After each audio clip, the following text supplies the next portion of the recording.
you all, the representatives of our 5 electoral districts in Paynesville City, for your usual cooperation and support to the city of Paynesville and to the government of Madam Sivette Gibson.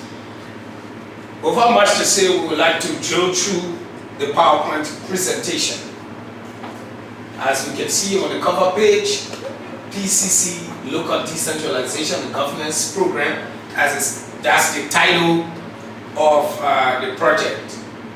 And the duration is 1 year. The start date, February. The project has already started. That was when the baseline survey was done to assess the various communities to see what the needs would have been in terms of decentralization. And then the end date will be January 2015.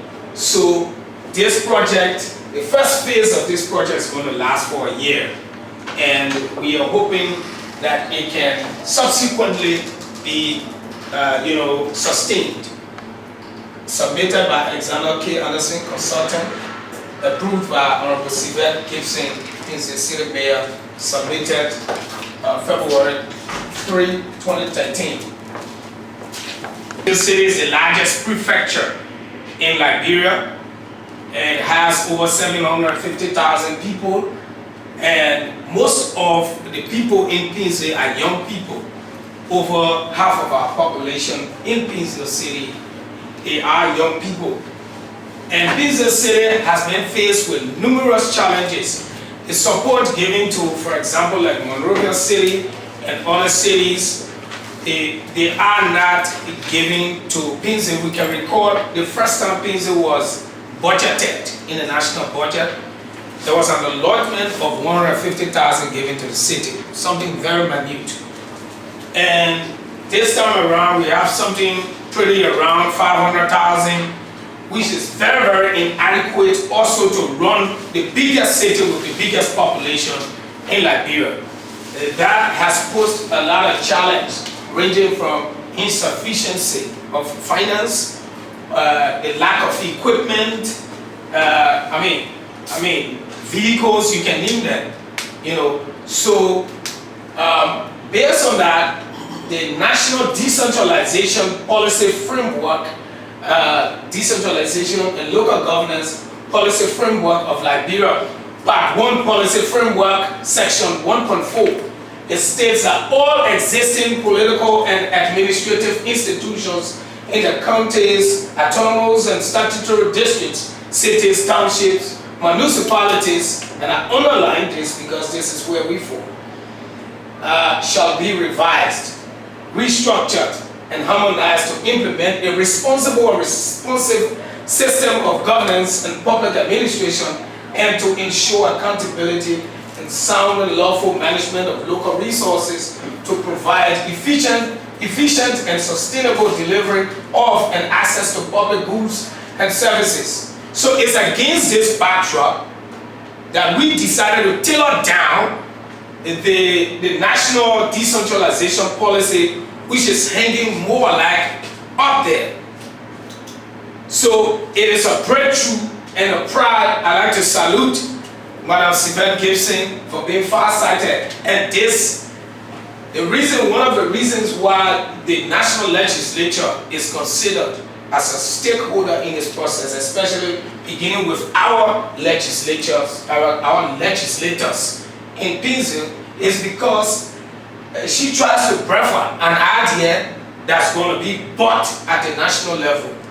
Something that hasn't been thought about, something that is there but hasn't been filtered down. So as we go along, we will see. Then we have the concept. The PCC Local Decentralization Governance Project is a project intended to empower the local community leadership structures to be able to run their communities in maintaining law and order, as well cleanliness, and report to PCC for a better representation and participation of citizens in Paynesville's development. So we all know what happens when the people decide to be responsible. When the people don't have to sit and wait for government. We all know what happens. So it's in that light that this project came to be. The objectives, but in the community structures to carry out these functions. We want to look into the communities. There are some young people who are jobless. There are some even elderly or middle-aged people, you know, who have, you know, the passion to work for the community, but they are not seeing any level of cooperation, so they kind of, you know, renege. And you know, every time something happens, they are reneging and they're reluctant because they really want to pull out, the passion is there to work, but there aren't people that are willing to work. So this is one way that we can bring them down to work, by selecting the volunteers to work.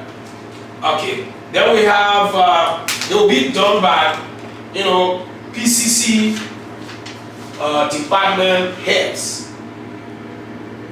Now I'm contracted as a consultant to do this, and I'm also going to help with the directors to create strategic training plans so that these training plans will affect the system internally and externally for those who work with the PCC. Because at the end of the day, when we have these structures already in the communities, whenever PCC decides to recruit people who have already worked with the PCC in the communities, volunteers, people who are already mature to a certain level in understanding the bureaucracy and the operations of the PCC, it's much easier to recruit them into the system than to start all over with somebody who has little or absolutely no idea on the workings of the PCC. So,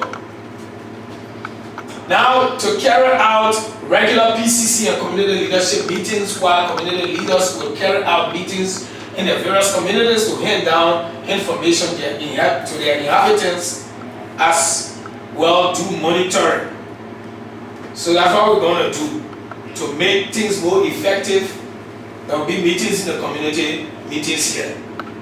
Leaders come, get briefing. Leaders go, do briefing. So you see the connections, information flow. So anything happens, nobody, you can be in the remotest part in so you get the information. So there will not be excuses. We didn't hear you. Like when we know about you, you know. Yeah. So monthly community cleanliness awards.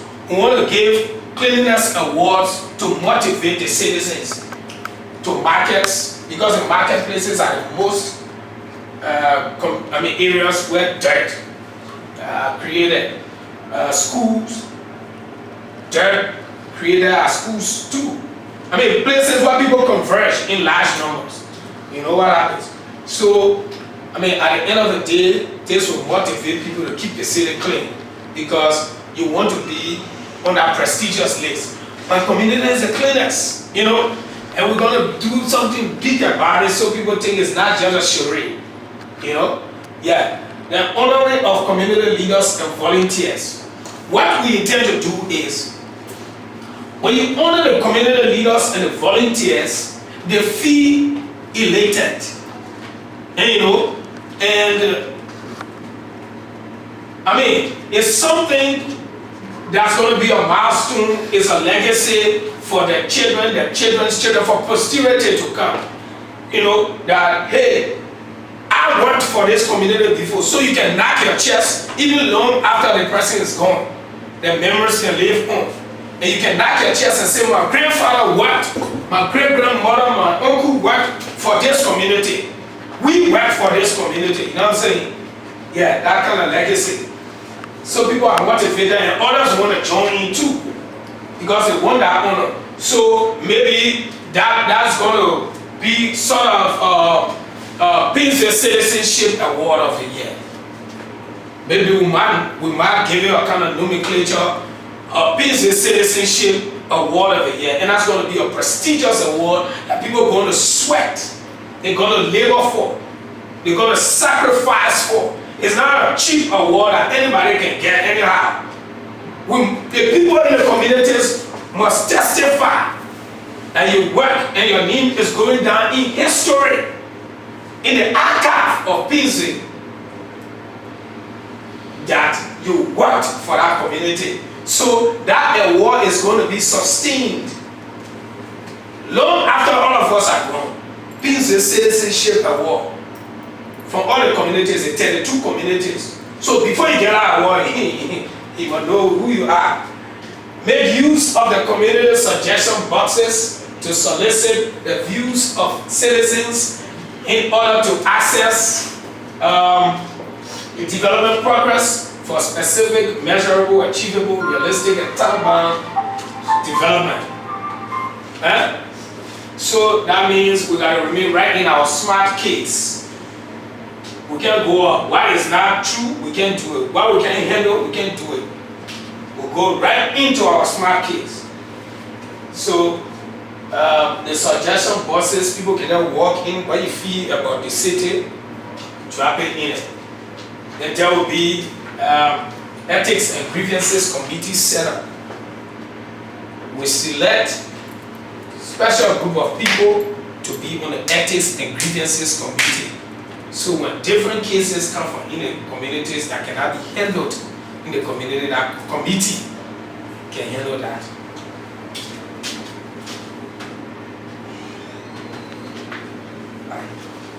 We targeting local community leaders and who be volunteers, both male and female.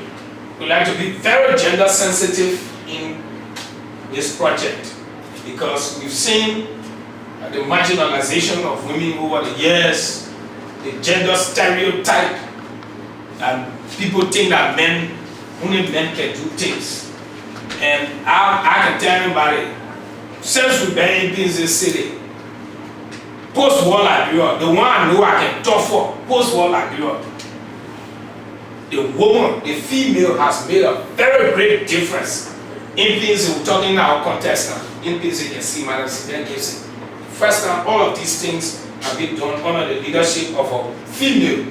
So that shows that women can do exactly what men can do. They only need to be given an opportunity.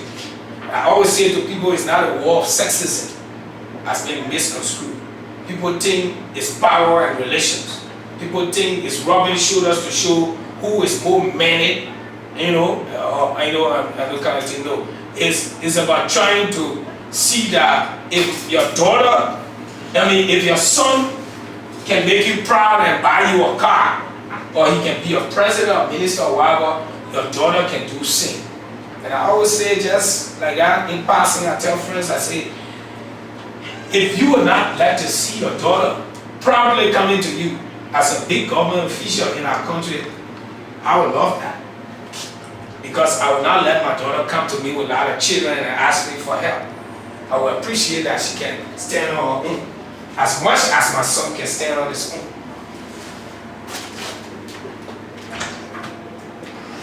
Okay, in conclusion, we have, I bet we don't want to conclude now because we still have a few slides. Let's look at the criteria of the volunteers and see. We have volunteers criteria. We have good moral standing and integrity, willing, ready, able, and available, healthy and energetic, high school graduate and above, or be able to read and write. Must be youthful, male or female, must be 18 and above, good communication skills, presentable and modest, law-abiding and respectful, respect human dignity and authority, selfless, patriotic, with a sacrificial and serviceable mind to his or her community and people, community development oriented, peacemaker and unifier, able to work under pressure, must not be a relative of community leaders, must obtain clearance from the police and a letter of recommendation from faith-based organization, school attending or last attended, and community leader. Then we have the code of conduct. And it's so good we have the legal man here. this is not the final draft of the code of conduct.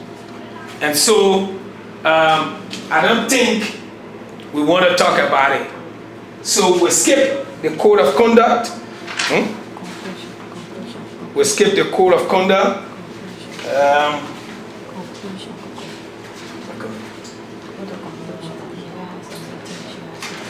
Okay, then very quickly, we just look at this is the work plan, the different activities we're going to be doing for the project. We don't want to take up your time, and so you have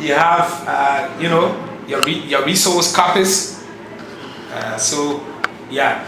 We just want to flip through very quickly. Of course, today is the district representative stakeholder meeting. Here we are. So next, we'll be having a meeting with the community leaders. The project kicks off the training, and then we'll go through the monitoring evaluation process report and all of those. So there where we are. And I would just like to conclude very quickly. Okay, so in conclusion, we have understanding the challenges in our quest to make Paynesville City second to none. Let's be reminded the way forward is the direct involvement of the local communities. They will better understand their rights, limitations, and responsibilities, as well collaborate with PCC instead of continuously shifting blames and forgetting their own responsibilities. This will help address the development challenges along with. We can make this happen together, and union strong success is sure. Thank you very much.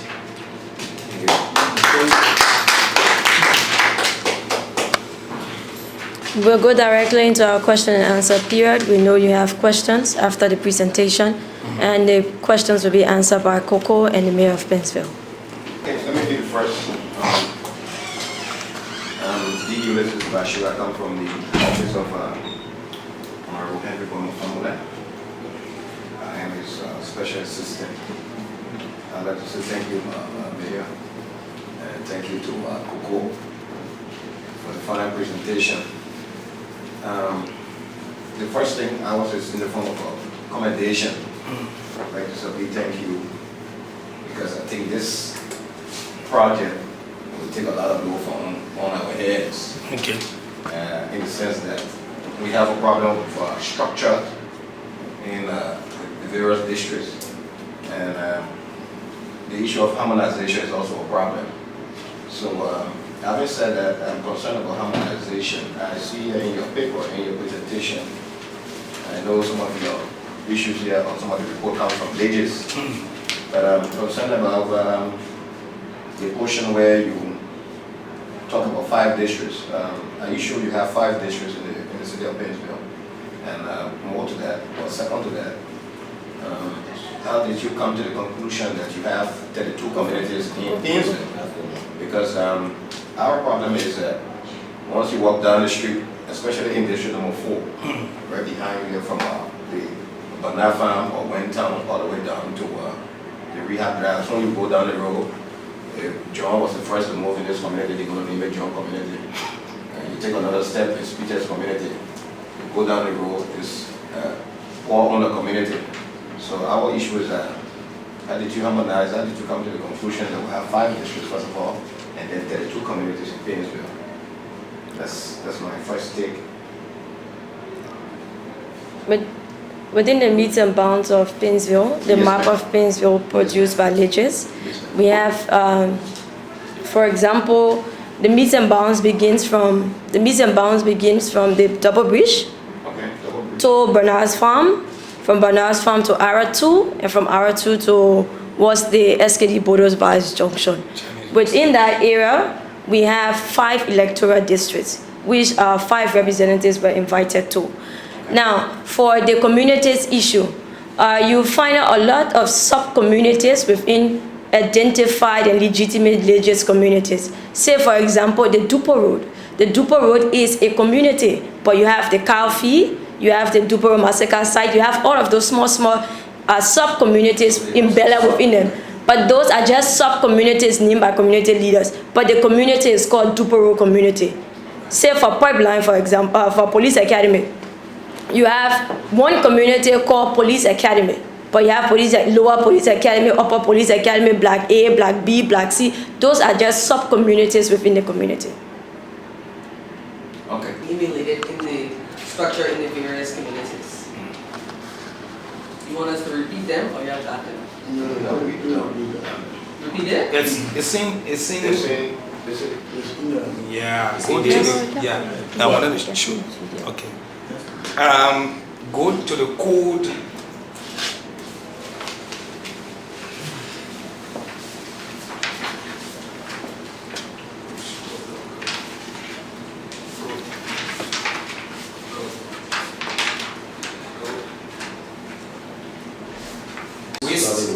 Okay, environmental health, technical and city planning, community services, and enforcement. Okay. All right, let me concern you with small mathematics. We're talking about what, 460 liters on, application number. So under the program there, under the program wide plan, 460 liters from 32 communities, 5 electoral districts. Okay, schools, fit days, youth, women, disabled. So you want the selection to be done from these institutions. Is that what you're saying? If so, how many persons also? Already there exists a structure with these positional nomenclatures, right? In every community, you find out they have women cheerleader there, youth chairperson, right? Hilton, is that it? You have financial person, you have this, that, chairman, vice chair, blah, blah, blah. So those people are already there, right? But if you see that, say, if necessary, so if you have a group of albinos living in that place, so as to not feel marginalized, there will be a position created for them, you know? Or a group of disabled people living there, so as not to feel marginalized, there will be a position created. Going back to my chief, Jeff and everything. But I remember one time, a letter came from here saying that we should open to get an office space for the youth. And we respected the communication, the office of our father, we believe in protocols and preachings, and we found an office space for the youth. So to tell you that we will work collaboratively with this project so that Paynesville can be served. Thank you. Thank you, sir. Yes, sir. I'm Mara Fasukamara, the resource officer in the office of Honorable Stakeholder for the county, the able representative of District Number 2, Montserrat County. I'd like to begin by commending the leadership and staff of the PCC. It's my second or third time coming to this building since the ascendancy of our sister to this position. Way back, PCC never used to be like this. This brings to mind that a system is being put in place, which you're trying to extend out there. And in your intro, or welcome statement, you mentioned that community leaderships have not been consistent with the PCC. And what we are doing, I see as an attempt to make the communities consistent with the PCC.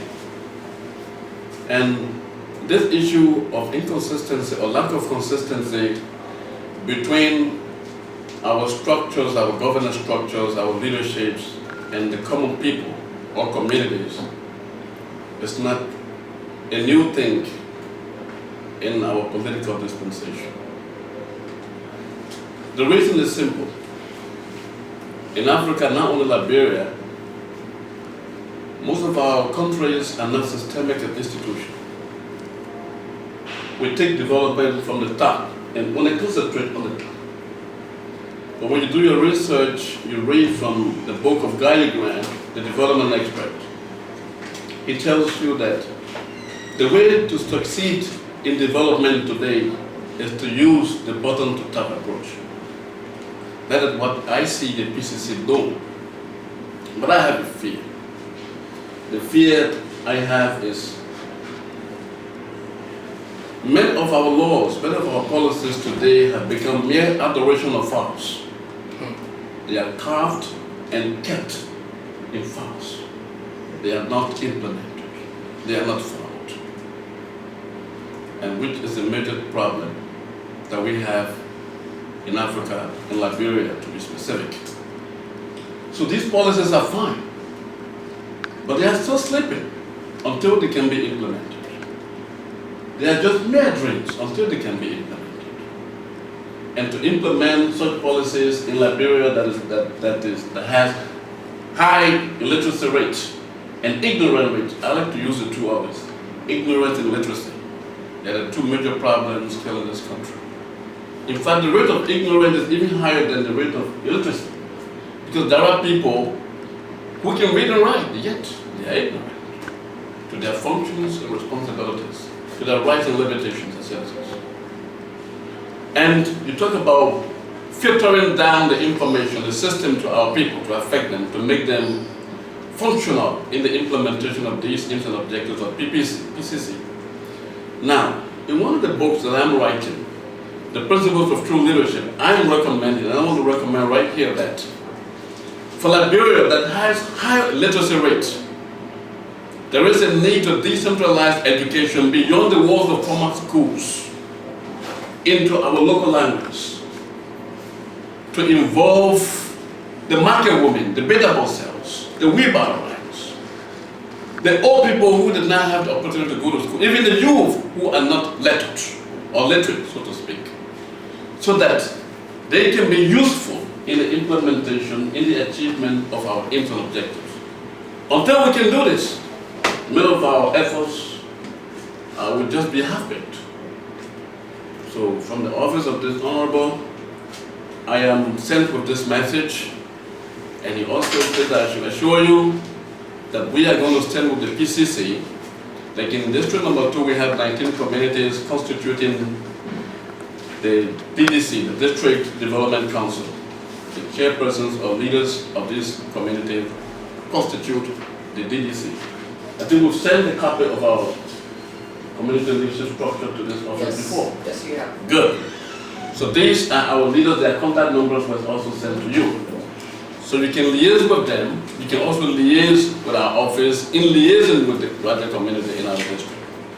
So we are going to be there to give you the support, and we hope that these policies will not be mere adoration of France. Thank you. Yes, sir. Yes, my name is Julius Clark. I'm a special assistant to Bill. I'm from one of the most populated districts within the city of Paynesville. I have one of the major problems with cleanliness. I have the highest amount of market in my district. We produce the highest amount of debt. But I had a problem when people say LWD and like my comment said, to go to the local language, the EFBC. Most people listen to EFBC because they speak the 16 language in Liberia. So Basel men will sit beside EFBC to listen when news come because he will hear Basel. He will hear cool. Let me give a story. Now people can read. I got 4 daughters. I put $290 in my Bible. I put $2,000. You will not be mayor for life.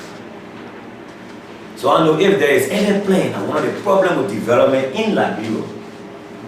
I'm an economist of development. Our problem is managing and maintaining development. There is no policy in Liberia to manage and maintain development. I was surprised. You go down Gary Street, you see feces. But there was no policy to maintain development after the demise of Miracle. So since Miracle left, nobody knows what to do. They go back on the street. So in case you leave, are there policy to maintain your legacy? Continue. So that's what we should be looking at. Like you, to any time we have the city manager here, I just forget her name was a lady. Honor your administration. I call this brother to clean deck for my environment. For people to do their own job, you run behind them. I went to the hall more than 4 times before I would get there and I'm in charge. I thought he was the director for health and sanitation. So he said, no, it's not me. I got a boss there. I said, well, let me hear you over and over just to clean deck. So many things that I will respond to. I will start from the last and then go up. You said there isn't a skip bucket in Bayadite. As far as I know, there's a skip bucket in Bayadite. That's a bucket. There is. The way the whole skip bucket thing will work, we have the Emergency Monrovia Urban Sanitation Project. This is a World Bank project that comes out of Monrovia, MCC to be exact. The project has 3 stages. We have tier 1, which is priority. Priority is from 20th Street to Central Monrovia. That's priority number 1. Then we have priority number 2, which is from in town across the bridge. Paynesville is priority number 3, which means that they get to us whenever they get to us. We are not of high priority. Why? Because when this project came in, there were not people in this municipality that were fighting for the cause of the city. When I got to Monrovia working with Madam Brewer, we fought for the interest of the city of Paynesville, not only because of the citizens, but also because the World Bank project had a figure that it had to reach on a monthly basis so that the project could be maintained. Meaning, if the city of Monrovia from 20th Street to in town say that every month they are going to pick up 600,000 tons of garbage, and they're not able to meet that figure, the World Bank has a problem with us. Because that the money is being paid, the project was conceptualized on those figures, therefore they have to meet those figures. That is how Paynesville got drawn into the project. But we're not priority. We've asked under the project for the new phase that's coming in, and the project should be signed, I would say, in the next 3 to 4 months. That Paynesville is recognized as a tier 1 because we are a priority. We have the largest market in our municipality. So World Bank has considered that, the government of Liberia has considered that, and God willing, it is something that's going to be implemented. But again, because we are a tier 3, you ask, when the skip gets full, the skip begins to overflow. Sometimes I don't even have scratch card inside the building to give my staff. You haven't sitting down yet? They don't take their own money, they call Zoom Lion, they call NC Senators, the 2 contractors, yo, please come move the skip, please come move the skip, please come move the skip, because what happens? The liability falls on the city, even though they are getting compensated to move the waste. But the fact is that we want to make sure that our citizens are living in a habitable environment. Therefore, the city continues to take on the responsibility of waste collection. You speak regarding the hard store. We have been asked by Public Works for the entire hard store area to not even be bothered. Why? That whole hard store you see there, that's nothing but alleyways that have been closed. The entire area is going to be demolished. So whether they put quota there or they put cement there, it doesn't matter. Because there's also roads that have been blocked. When you go behind the car stores, you see all the alleyways and things running behind it. The mayor took upon himself, even though Public Works says during that time they told him not to erect the structures, he still went ahead and erected the structures. Therefore, we cannot ask them to invest monies that we know that's going to be removed. You speak regarding the drainages in front of the hard stores as well. That is something that we're going to have to do as a collective effort. Public Works is actually responsible for the drainages in the municipality. The city doesn't actually have that mandate because they are the ones that construct roads. But it's something we can do together. Also, when it comes to the cold storages, there are mandates that are being taken place on them. As a matter of fact, we had a cold storage contact us yesterday because they are trying to strategically lock the front of their stores, meaning casting and making sure that people do not sell in front of their stores. And when you speak regarding the legacy of the city, I'm very happy to hear you say that. Because as a descendant from Paynesville City Corporation, I know exactly where you're coming from. One of the things that we're working on is, of course, providing the wealth of information. to our staff so that when I leave from here, that I know that I left a solid foundation and people who are able to implement and improvise and think out of the box when it comes to the municipality. But that is a very good concept that Pearson, that we do come up with policies that will make the city sustainable and to make sure that people are able to move forward even in my absence. So you have Okay. anything else? Yeah, Madam Mayor, is there a possibility, because World Bank, we get a higher population on the mayor of the P3, we should be number 1. Is there a possibility that your proposal can be funded by government? Well, yes, it can, because, I mean, one of the first things that, the first people who have to support us is our government. This is something that I brought last year when it came to the fiscal budget for 2013-2014. Let our lawmakers and also the Ministry of Finance know where we were trying to take the city of Paynesville. And unfortunately, our request was not met. So this is something that if we're all able to work together to make sure that we push forward, that our lives can change a great deal in this municipality once we are supported by government. We need skips, we need trucks, we need front end loader. I mean, fortunately enough, we're going to receive 2 trucks this month.